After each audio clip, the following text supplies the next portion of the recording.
In recent years, cigars have become a hot item in the United States, and those who really want to impress their friends smoke Cuban cigars. Hard to get because they're illegal to import. A 10 o'clock news crew recently traveled to Cuba, and in tonight's segment 2, Craig Heaps takes us on a tour of the factory where many of the legendary Cuban cigars are made.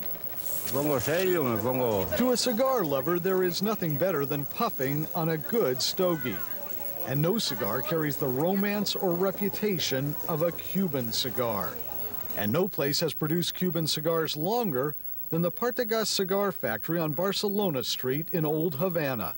A sign in the entryway says they've been in business since 1492, in which case one presumes this is not the original building.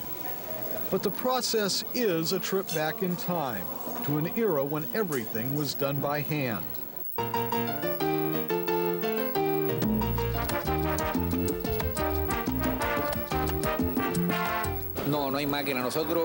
No, there are no machines. The production here is completely by hand. Why? Because the assumption is that a product like this is of higher quality and it has more value that way. Between 300 and 400 cigar rollers work here every day, making a little more than 200 Cuban pesos a month, the equivalent of about 10 US dollars. They sit 8 hours a day, 5 days a week, pulling the tobacco together and wrapping it in a strong outer leaf.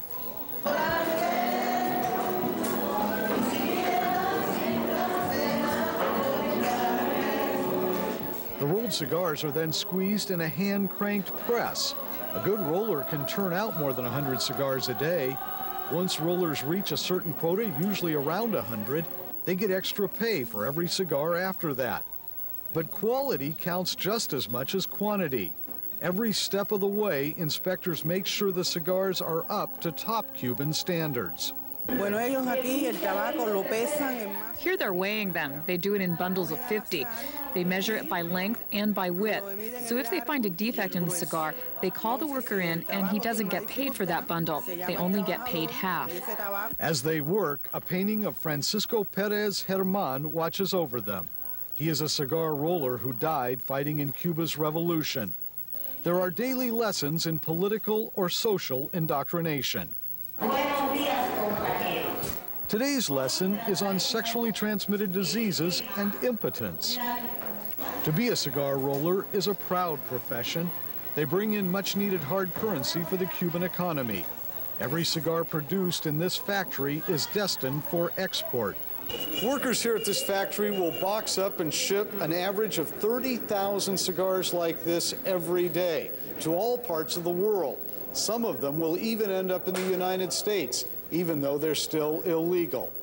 At the factory store, a box of 25 Monte Cristos goes for 125 US dollars. Cigar experts say that same box smuggled into the United States would sell here in the Bay Area for $500 or more. That's $20 a cigar. This $285 box of Cohibas might go for more than $1,000, $40 a cigar. Shocked at the prices. The prices compared to anywhere in the world are just a fraction. So a box that you can buy for 40 here is worth, I don't know, 1,200 Canadians elsewhere. That's one reason the U.S. Customs Service is confiscating more and more Cuban cigars at airports all across the country.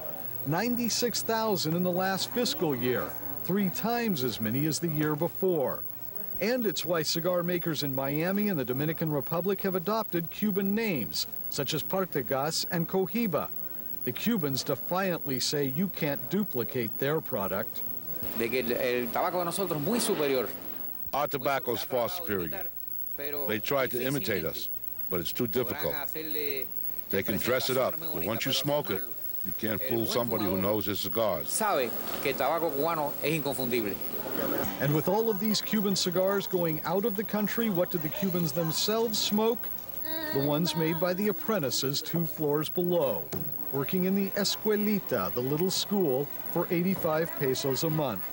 Someday they will finish the 9-month training program and move upstairs, where they will send cigars to the world. In Havana, Cuba, Craig Heaps for Segment 2.